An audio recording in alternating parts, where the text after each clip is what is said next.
बोलिए गोविंद भगवान की। अब देखो माफ करना, ये थोड़ी एक पहिया टायर का है तो एक पहिया जो है मोटरसाइकिल का है, लेकिन फिर भी बड़ी कृपा है जो मिलान करके चल रहे हैं। और जल्दीबाजी में काम बिगड़ता है, जो जल्दी काम होता है वो बिगड़ता है। कैसे बिगड़ता है? जल्दीबाजी में काम ऐसे बिगड़ जाता है। एक हेलीकॉप्टर उड़ रहा था और हेलीकॉप्टर में 4 लोग यात्रा कर रहे थे। जरा ध्यान देना, एक थे नेताजी और एक थे प्रोफेसर और एक था स्टूडेंट विद्यार्थी और चौथा था पायलट चलाने वाला। तो जब जो उड़ रहे थे तो 20 किलोमीटर जब रह गए करीब अकेले, तो पायलट ने की नेताजी हेलीकॉप्टर क्रैश हो गया, अब कुछ करो। तो नेताजी बेचारे घबराए गए, बोले ऐसे करो बिच्चो हमें पहले तो जान दो, और हम ना अगर उतरे तो देश खराब हो जाएगा, देश कौन चलाएगा। तो नेताजी अपन को दिए पहले। अब बच्चे मास्टर साहब, जैसे हमारे मामा बेटे मास्टर साहब, तो उन्होंने की भैया हमें उत्तर जान दो, हम अगर मरे गए तो ये सब स्कूल खराब हो जाए, कौन पढ़े। तो बेचारे मास्टर साहब वो कूद गए। अब बच्चे स्टूडेंट, तो पायलट बूढ़ हो रहे हैं, तो मैंने लड़का था जाके ये सो करो हम तो रिटायरमेंट होने वाले हैं, जिंदगी से हो जाओ उससे, तो ऐसा करो ना तुम इधर जाओ, एक पैराशूट बचो, क्योंकि ड्राइवर ने जाकर यदि 3 पैराशूट हैं और 4 लोग हैं, तो 2 जने कूद गए, आखिरी तुम ही रह कूद जाओ, हम तो मर जाए तो कोई बात नहीं। तो लड़का ने पीछे जैसे ही नजर घुमाई तो बोले चाचा, बोले क्या, बोले बन गया काम, बोले पैराशूट अब 2 है, बोले 2 पैराशूट 3। तो वो लड़का ने कही तुम्हें ना मालूम, जल्दी जल्दी में नेताजी पैराशूट बोलते झोरा उठाई कूदी बन गए। और जब झोरा उठाई कूदे हुए हेलीकॉप्टर से कहता था वही हुए, तो जल्दी में कभी काम नहीं करना चाहिए। अब नेताजी झोरा उठाई कूदे हुए, पता नहीं कहाँ गिरे हुए, पुलिया में गिरे हुए या नदी में गिरे हुए, तो जल्दबाजी का काम बिगड़ता है। तो वैसे ही जल्दबाजी का काम है, हम भी जल्दी आ गए, यहाँ भी जल्दी जल्दी सब फटाफट। हाँ, तो माफी चाहेंगे। देखो जब सांस पूरा होता है तो आनंद आता है,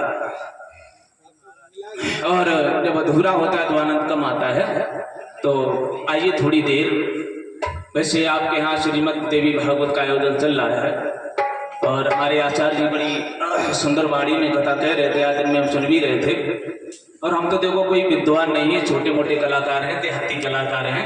हाँ, तो हम उन सभी से कह देना चाहते हैं इस वाणी से जो भी टूटा फूटा निकले तो अबोध बालक समझ के माफ करना। हाँ, क्योंकि हरि अनंत हरि कथा अनंता गावे रिथिजे बहुविध संता, यानी कि भगवान की कथा अनंत है, कोई किसी प्रकार से कहता है, कोई किसी प्रकार से कहता है।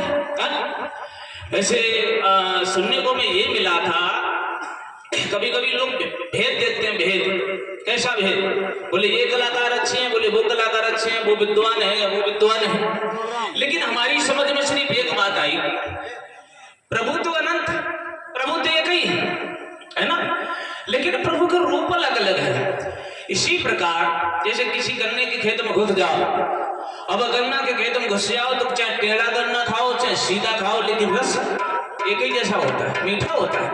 इसी प्रकार कथावाचक कोई भी हो, चाहे गद में कह रहा हो या पद में कह रहा हो, जैसे भी कह रहा हो, यानी कि कथा प्रभु की आनंद वर्धक है। तो वैसे गोस्वामी तुलसीदास जी कहते हैं, आज दिन में आचार्य जी कह रहे थे, उन्होंने लिखा था भगवान इस पृथ्वी पर क्यों आते। अब आप लोग कथा करा रहे हैं तो कथा कराने का कारण क्या है? क्या किसी ने अभी तक ये ज्ञात किया कि कथा कराने का कारण क्या है? हम लोग क्यों कथा करवाते हैं? किसी ने सोचा? आज तक नहीं सोचा। हम लोग कथा इसलिए करवाते हैं क्योंकि कलिकाल में केवल भगवान की कथा ही ऐसी रहेगी जिसके द्वारा मनुष्य भवसागर से पार हो सकता है। भवसागर क्या है? भवसागर का मतलब एक कोई सागर, ये ताल तलैया नहीं जिसमें के हम पार हो जाएंगे। ये जो संसार दिखाई दे रहा है यही भवसागर है। अब इसमें माया जुड़ी हुई है।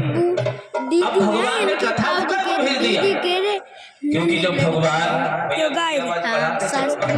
थोड़ी देर की बात है, ज्यादा देर की बात है, जब उद्धव जी भगवान जिस समय अपने धाम के जाने के लिए तैयारी में थे, उद्धव जी ने ये पूछा है, प्रभु अब आप तो यहाँ से जा रहे हैं, आने वाले कलकाल में भक्त किस तरीका से रह पाएंगे प्रभु, इतना उपाय